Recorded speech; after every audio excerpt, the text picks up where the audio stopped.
A grand day out. This is the first Wallace and Gromit short film, or Wallace and Gromit anything, I believe, from 1989. This was directed, animated, and co-written by Nick Park, and it premiered at a gallery in Bristol, England, which would then set off everything after this. This is, I think, what we think of as Wallace and Gromit. When we think of Aardman, and we think of like all this cool, like crazy action sequences and all these set pieces and stuff, it's kind of weird to, like, I saw these there was like some VHS tape with all three of the shorts. It is weird to watch like what we know as present day Aardman, where they have like all these crazy silent gags and all this like you look at like a Shaun the Sheep thing, you look at the later Wallace and Gromit, we kind of expect that. This is so toned down, and I hadn't seen it for a long time, that I was surprised, because it's basically like Wallace is like, has a bunch of crackers for his tea. He wants to get cheese. He's out of cheese. He goes, we need to find somewhere to get cheese. And then he has a magazine called Cheese Vacation. He has 2 magazines that are cheese related, which is more magazines than I was aware of that had anything to do with cheese. So instead of going to the store, which would probably be a lot more practical and way less of an interesting short, they decide to build a rocket and go to the moon, because the moon is made of cheese, which, makes sense. So they do that and go to the moon to just take some cheese, but there's a robot there why wouldn't there be a robot on the moon? It's a moon made of cheese. You can have a robot there too. Why not? And the robot basically wants to kick them out, but then sees one of Wallace's magazines of skiing and gets obsessed with skiing. And that's sort of the whole short. There's nothing more there. The robot's barely an adversary. I do think this was part of, I would give more credit to Studio Ghibli for this, but this was sort of the beginning of animation moving away from the big villain, which I don't think Disney's ever really gone away from, but making that less cool, basically. But it is sort of like a very chill short, which I really actually liked about it. Gromit, I think, like most of the personalities of them, I don't think are as solidified in my mind, but it plays so well.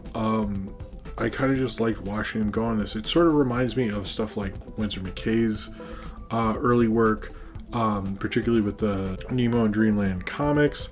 But just because it's like such a slight sort of thing, it's very English, obviously. Like, you're having your tea, you're having your crackers, and you're gonna have your cheese. Now we don't have cheese. What are we gonna do? And like, I love that it's like unabashedly itself. Nick Park did a great job with this. I know that. So he originally wanted to make this like a really long thing, and it was going to have like references to Star Wars and be like this like 25-minute or 45-minute thing or something. There's going to be a fast food restaurant, all this crazy stuff. It was going to be 40 minutes long, and then he was like, wow, that's going to take a long time. So it became what this is, and I'm super glad, even though I will say, like, I think the only thing that got close to like a ton of references from it, which is not something they really do, was the second Shaun the Sheep movie, which I really actually like a lot. So maybe that would have been better, although that sounds like seeing a bunch of Star Wars references in a movie is not as appealing to me as it used to be. But I really do love this short, and it has such a great energy to it.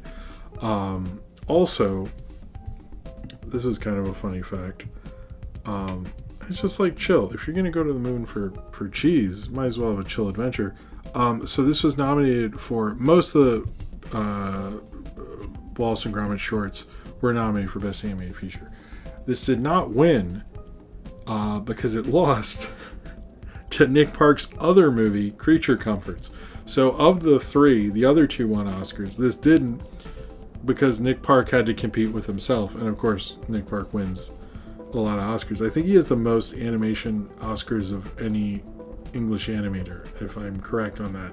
But it is pretty wild that I've never heard of that one before. Usually, like, you cannibalize yourself or something like that, and no, he didn't. Like, but Creature Comforts is a really great short. I should probably review it on here as well at some point. Maybe not as momentous like Grand Day Out maybe is not as momentous as that one was. That was considered like a pretty big short, and it played like on TV and stuff. But in a way, he was the big winner and loser because there was another short in there that wasn't done by him, but maybe I don't know, maybe he creatively consulted or something.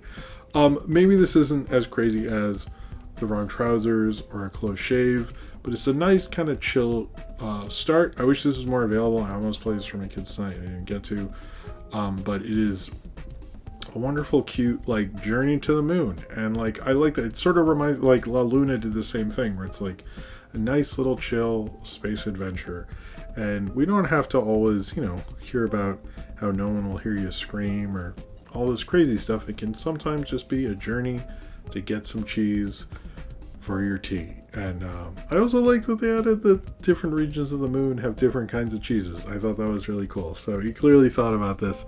Although this is not as crazy as what Aardman would be known for, and maybe the technical mastery that they are now, it's still a very wonderful little short. It's very kind of a nice, chill, wonderful way to think about going to the moon and coming back and having, a nice little tea time.